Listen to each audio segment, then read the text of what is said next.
অনেকে বলছে দিদি অনেক দিন হয়ে গেল চিকেনের কোনো রেসিপি পাচ্ছি না, তাই আজ খুব পরিচিত একটা চিকেনের রেসিপি আপনাদের সাথে শেয়ার করব। খুব সহজেই সম্পূর্ণ ঘরোয়া পদ্ধতিতে এবং খুবই কম সময়ে দেখাবো আজকের রেসিপিটা। নমস্কার বন্ধুরা, ভাই বোনের হেসেল ঘরে সবাইকে স্বাগত।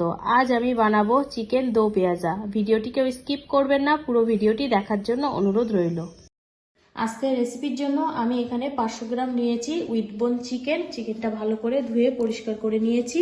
চিকেনটা ম্যারিনেট করে নেব কিছু মশলা দিয়ে। প্রথমে দিয়ে দিলাম হাফ চামচ লবণ, 1/4 চামচ হলুদ গুঁড়ো, 1 চামচ আদা রসুনের পেস্ট আর 1 চামচ সর্ষের তেল।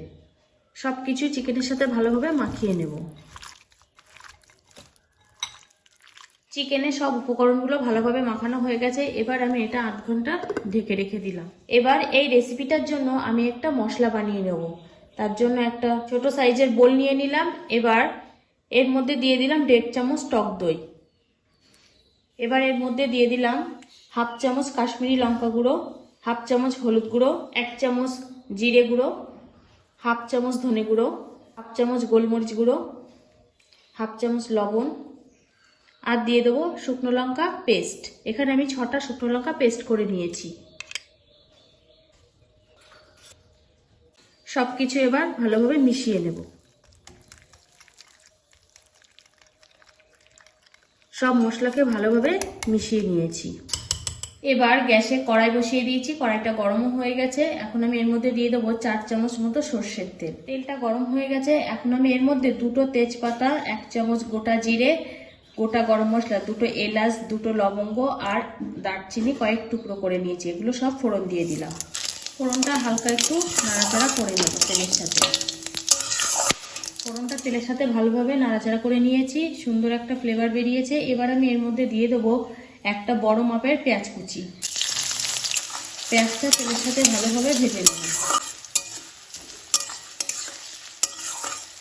পেঁয়াজটা হালকা ভেজে নিয়েছি। এবার আমি এর মধ্যে দেব আদা রসুনের পেস্ট। এখানে আমি 12টা রসুন এবং 1 ইঞ্চি আদা পেস্ট করে নিয়েছিলাম। তার মধ্যে থেকে 1 চামচ আমি মাংসে ম্যারিনেটের সময় দিয়েছি আর বাকিটুকু তেলে দিয়ে দিলাম। আর দিয়ে দিলাম টমেটো পিউরি। এখানে একটা টমেটো আমি পেস্ট করে নিয়ে সব কিছু তেলের সাথে কষিয়ে নেব।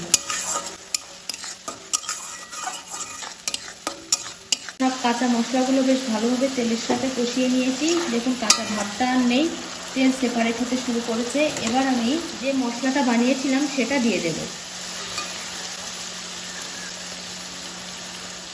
মশলাটাও ভালোভাবে তেলের সাথে কষিয়ে নেব যতক্ষণ না পর্যন্ত তেল সেপারেট হয়।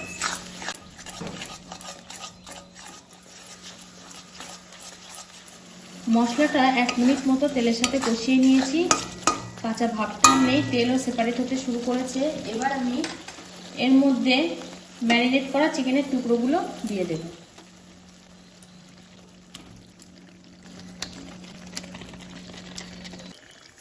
তেলের সাথে চিকেনটা এবার ভালোভাবে কষিয়ে নেব।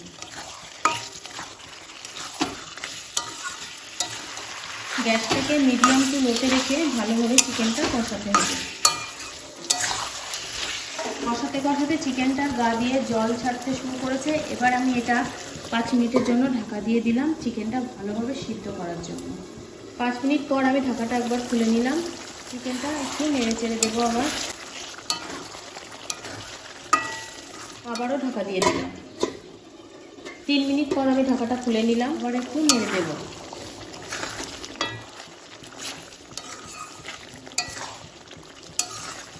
ঢাকা দিয়ে দিয়ে এইভাবে আমি 2 থেকে 3 বার চিকেনটা কষিয়ে নিয়েছি। আমার মোটামুটি 70% মতন চিকেনটা কিন্তু রান্না হয়ে গেছে। এবার আমি এর মধ্যে দিয়ে দেবো 1 কাপ মতো গরম জল। ঝোলের আন্দাজে দিয়ে দেবো হাফ চামচ লবণ, চামচ হলুদ গুঁড়ো, কাঁচা লঙ্কা পেস্ট। সব কিছু ভালোভাবে মিশিয়ে নেব। 10 মিনিটের জন্য ঢাকা দিয়ে দিলাম, রান্না হতে দেব। 7 মিনিট পর আমি একবার ঢাকাটা খুলবো, হালকা হাতে একবার নেড়ে দেব। রান্নাটা কিন্তু আমার 90% হয়ে গেছে। আমি এবার এর মধ্যে দিয়ে দেবো হাফ চামচ রোস্ট করা ধনে আর দিয়ে দেবো একটু বড় বড় করে কেটে রাখা পেঁয়াজ। যেহেতু দো পেঁয়াজও, সেই জন্য এখানে পেঁয়াজের পরিমাণটা একটু বেশি দিতে হবে। এখানে আমি দুটো পেঁয়াজকে এইভাবে বড় বড় করে চৌকো চৌকো করে কেটে নিয়ে একটা বড় মাপের টমেটোকেও চৌকো করে কেটে নিয়েছি, দিয়ে দিলাম। এবার সব কিছু ভালোভাবে মিশিয়ে নেব। আবারও 5 মিনিটের জন্য ঢাকা দিয়ে দিলাম। 5 মিনিট হয়ে গেছে, আমি এবার ঢাকাটা খুলে নিলাম। হালকা হাতে আবার একটু নেড়ে দেবো। ঝোলটা কিন্তু অনেকটাই শুকিয়ে গেছে, বেশ ঘন হয়ে গেছে। এবার আমি এর মধ্যে ছড়িয়ে দেবো অল্প একটু কসুরি মেথি, যেমন গরম মশলা গুঁড়ো, কিছুটা ধনেপাতা কুচি। এবার ভালোভাবে সব কিছু মিশিয়ে নেব।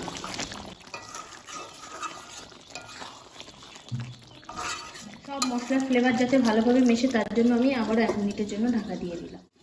1 মিনিট হয়ে গেছে, আমি আবার ঢাকাটা খুলে নিলাম। রান্নাটা কিন্তু আমার পুরোপুরি কমপ্লিট হয়ে গেছে। এটা এবার গরম গরম রুটি, নানপুরি, লুচি সব কিছুর সাথে কিন্তু দারুণ জমে যাবে। আমি গ্যাসটাকে অফ করে দিলাম, নামিয়ে নেব।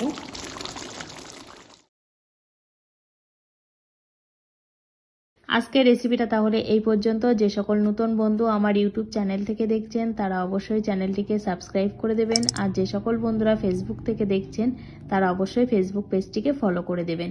আজ তাহলে এই পর্যন্ত, দেখা হচ্ছে পরের কোনো নতুন রেসিপিতে।